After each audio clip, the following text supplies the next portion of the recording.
The very first day on set when we were filming the proof of concept, I was really nervous. I'm not actually an actor. I have no experience in this.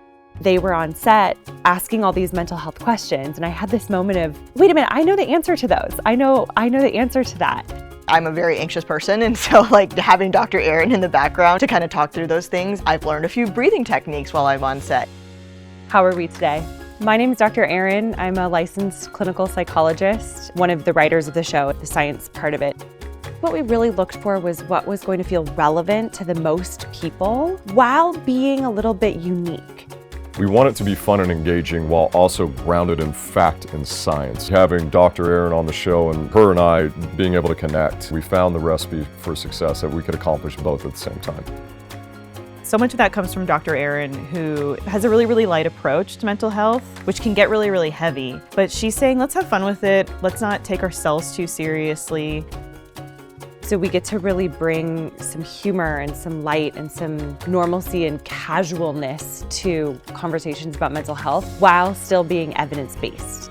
The little games that she's been having us do, I've actually taken home and done them myself. Ice face is great. Highly suggest doing that at home.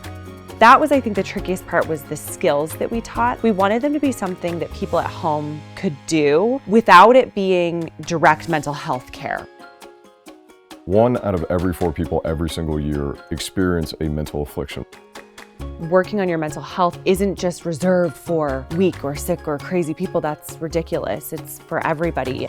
It can help parents who have children going through some of these things. It can help individuals who maybe have struggled with these things their whole life and never had the opportunity to learn about it, hear it talked about in a supportive, understanding, collaborative way.